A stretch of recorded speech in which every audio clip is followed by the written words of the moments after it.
All right, welcome back, hosers, to another video. And you might want to open up a cold one for this one, but boy, have we got a doozy happening right now. Good old Trump is up to it again, okay?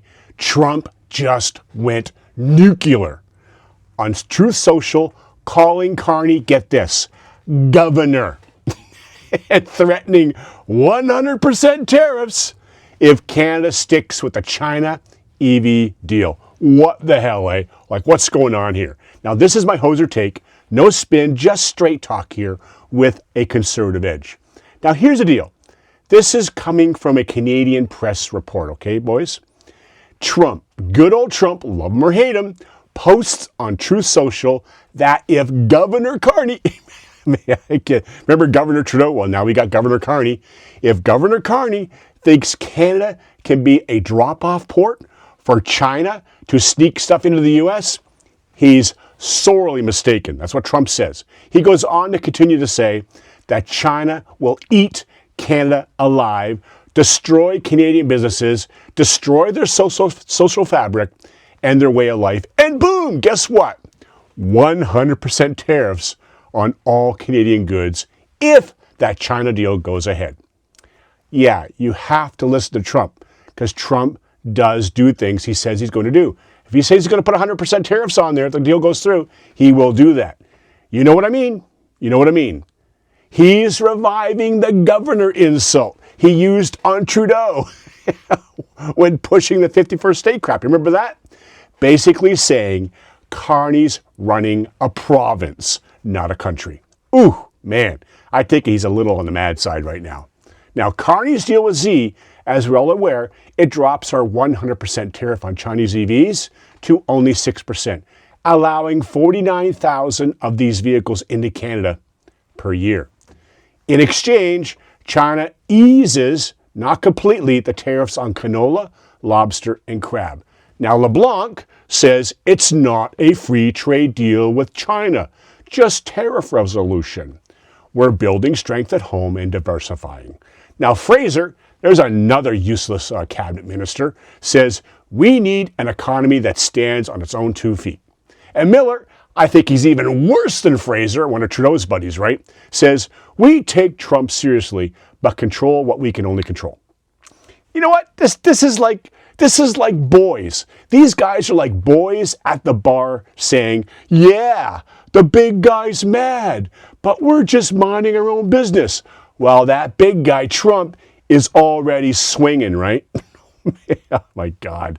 Now, Lutnick, right, from the U.S., piles on and says Carney's whining. Yeah, that's right, Carney does whine about the second best deal in the world, Kuzma, right? Kuzma calls his motivations purely political for re-election posturing. That's what he says that Carney's doing.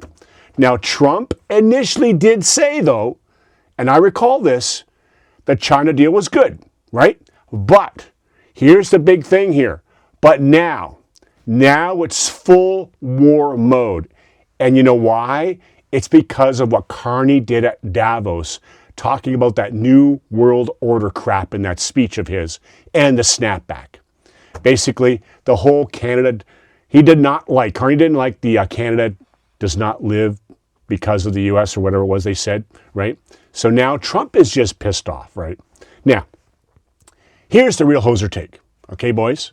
This, like I've said many times, this is liberal weakness on full bloody display here. Carney signs a China deal, talks tough about autonomy in Davos, then gets hit with Trump's 100% tariff threat and the governor burn. You screw with Trump, but he's going to hammer you. That's what I'm saying. So Carney diversified right into a buzzsaw. Okay, he got right into a buzzsaw. The China deal looks like a sellout. It does, while Trump escalates. Now, here's where Poilievre and the Conservatives stand, I would say, much stronger. Okay, the Conservatives are calling out these threats. They demand real Canada First policies that protect sovereignty, resources, jobs, and stand firm against foreign bullying without apology. That's what the Conservatives stand for. I think they probably would do a better job. Now that would be considered common sense leadership, right? Putting Canada first, not Davos photo ops and then these risky deals. And look where that's got us now. Trump has got us in his sights. Ouch. Man, liberals are like a guy, okay, who borrows money from the shady lender next door, right? The shady lender. Then acts all surprised when the big guy next door smashes his truck. Conservatives, they're the ones ready to pay the cash and keep the keys. Now, Trump threat. If you look at my board, I wrote down, here we go again. That's true. Here we go again. This is happening all over again, right? This is all about Trump threatening 100% tariffs over that China deal. And Canada and Carney has to realize that Trump will go through with those. 100% tariff on us would ruin our economy even more than it already is. Here's the Real's review on that. Liberals, man, I'm telling you, they keep showing how weak they are. With these risky deals with China, EU, they all backfire. We do need the Conservatives in there. Get strong Canada First deals. Negotiate with Trump and the US because they are our biggest trade partner. So in the end, Trump threatens by calling Carney, good old Governor Carney, with 100% tariffs over the China deal. Liberals are exposed again. Canada needs common sense leadership. And that's my briefing.